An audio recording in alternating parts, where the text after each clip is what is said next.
જય શ્રી કૃષ્ણ બધાને. કેમ છો બધા? આશા રાખું છું બધા મજામાં હશો. તો વાગી ગયા છે સવારના 7 અને આપણે નીકળી ગયા હાલવા, કેમ કે મારા એક પગમાં ઓપરેશન કરેલું છે એટલે ડૉક્ટરે મને હાલવાનું કીધું. પણ આપણા ગામડાના માણાને હાલવાનું ના કહેવાનું હોય, એ હાથે જ હાલવા માંડે, કેમ કે હખત ના થાય બેહવામાં તો એમને. એટલે તો આપણે આગળ જઈને જોઈએ કેટલો મસ્ત નજારો છે. અને આજે વધારે પડતો ધુમ્મસ ને ઝાકળ છે. તો ચાલો આપણે આગળ જોઈએ. જો આ છે બાપા સીતારામનું મંદિર. અહીંથી બધા ખેતરે જાય છે. આ રસ્તો ખેતરનો ગાડા માર્ગ છે. આ જો આ બાપા સીતારામનું સરસ મજાનું મંદિર છે. એની વિસ્તારમાં માહિતી હું તમને પછી આપીશ જ્યારે કીર્તન રાખવામાં આવે પૂનમે ત્યારે. જો ગાયોના ધાણા આવી ગયા છે અને ટ્રેક્ટર જાય છે વાવણી કરવા. સામે બુટ ભવાની માનું મંદિર છે. જો મિત્રો, હું ચાલવા જાઉં છું. એનો સવારનો નજારો કેવો છે? બહુ મસ્ત વાતાવરણ છે અત્યારનું. અને બધા ખેતરે જાય છે. આજે વધારે પડતો ધુમ્મસ છે એટલે હરખું દેખાતું નથી.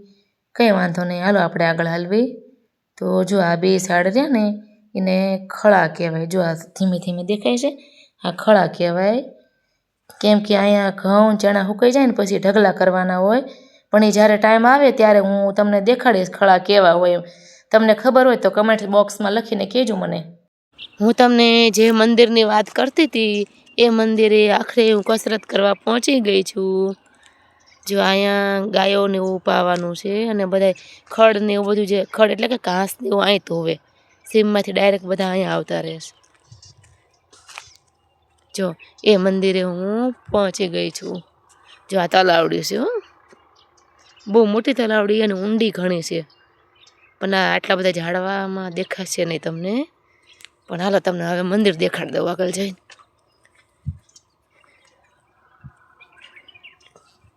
તો આ છે મેલડી માતાજીની મંદિરે જે તલાવડી છે એ તલાવડી.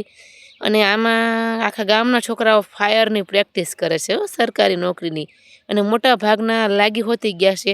બસ આ એ જ તલાવડી છે જેમાં બધા મહેનત કરીને નોકરીએ લઈ ગયા છે, તરવાની પ્રેક્ટિસ. તો આખરે આપણે પહોંચી ગયા મંદિરે. તો જો આ છે મેલડી માતાજીનું મંદિર. તો જો કેટલું સરસ મજાનું વાતાવરણ છે અહીંયા. જો દેખાઈશ પાછળ ખેતરો છે હો. તો અહીંયા બેસવાની જગ્યા છે. તો હું અહીંયા રોજ બેસવા આવું, ચાલીને થાકી જાઉં એટલે. અને અહીંયા જ બેઠી બેઠી કસરત કરું. પેલું જોગણીમાનું નાની અમથી જે દેરી છે ને એ જોગણીમાની છે. અને અમે અહીંયા ઘરે બધું જમવાનું બનાવીને અહીંયા આવીને જમીએ પણ છીએ બધા. તો જુઓ, આ છે મંદિર પાછળની સીમ જમીન. બધા ખેતરો જ છે. હવે આખું બધું સીમ આવી ગયું એટલે અમારે સીમ જમીન કે, અને શહેરમાં બધા વાડિયું કહેવાય ને કે 12 ગામે બોલી બદલાય. તો અમારે આ સીમ કહેવાય છે. અને આ જો મંદિર પાછળની આ બધી જગ્યા છે. હજુ જો અહીંયા તલાવડી જ છે પણ એ ન હરખે દેખાડીએ કેમ કે મને અંદર પડી જવાની બીક લાગે છે.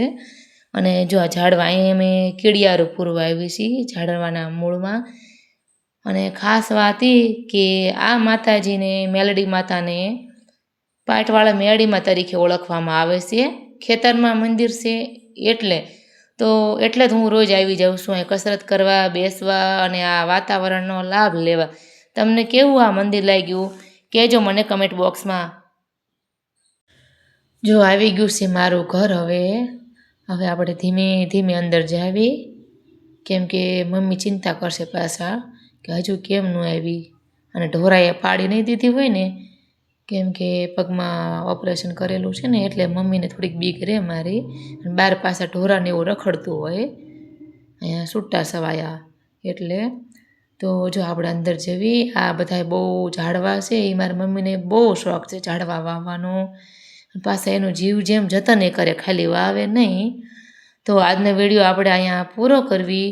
તમને કેવો લાગ્યો મારો વિડીયો એ કમેન્ટ બોક્સમાં ચોક્કસ કહેજો. મળીએ આપણે આવતા વિડીયોમાં. ત્યાં સુધી આવજો.